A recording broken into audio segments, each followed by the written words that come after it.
This morning, I was sitting at a stoplight and heard a terrifying screeching.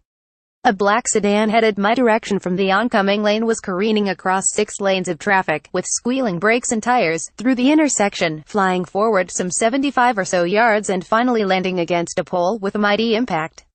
Terror shot through everyone in the vicinity.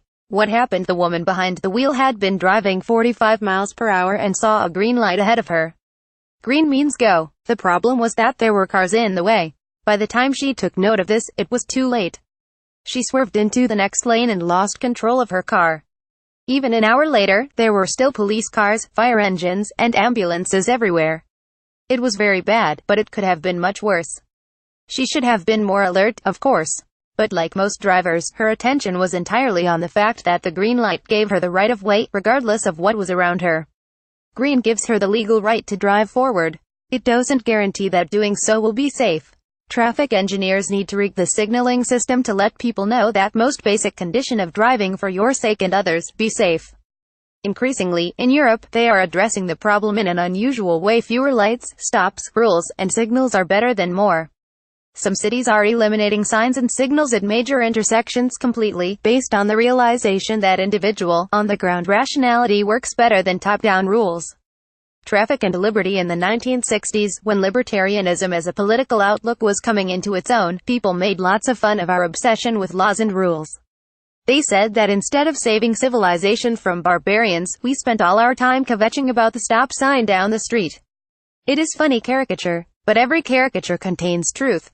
Stop signs and traffic lights, on public property and enforced by agents of the state, can in fact have grimly coercive features.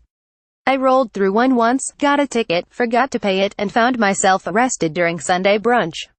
As I languished in jail, I was given a poignant illustration of the maxim that every law is ultimately enforced at the point of a gun. Here's what's interesting. It seems that libertarians did not in fact spend enough time kvetching about stop signs. Modern traffic theory is coming around to the view that signs, rules, and instructions have made the roads far less safe. When you remove them, the results point to a paradox. The less you tell people what to do, the better people are at figuring it out for themselves. Vox, which is known as a center-left political publication, has made an interesting film about this theory in practice.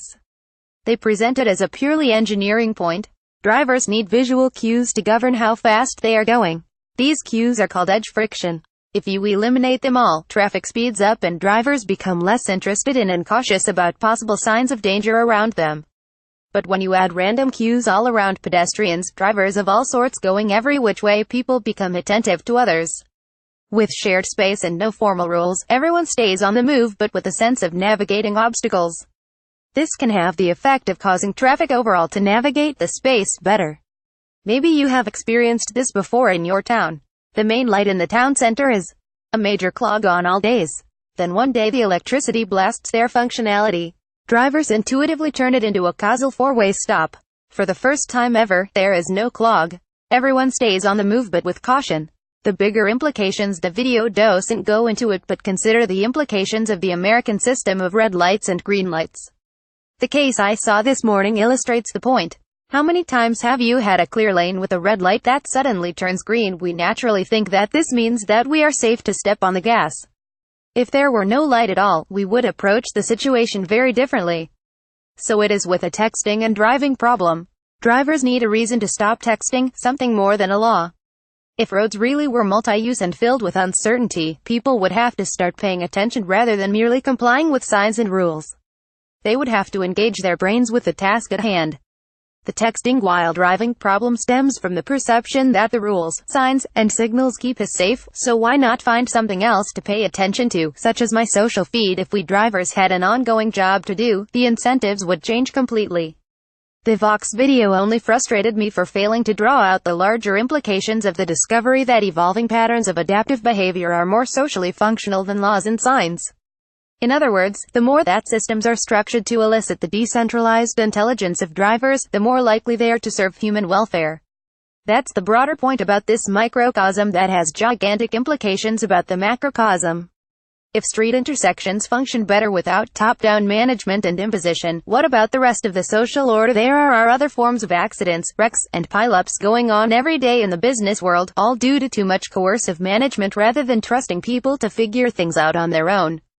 FAH's main point against central planning is that it is impossible for minds operating outside the system to outthink the decentralized knowledge that is embedded in the social process of discovery, with its constantly changing conditions, multitudinous minds at work, and huge diffusion of plans.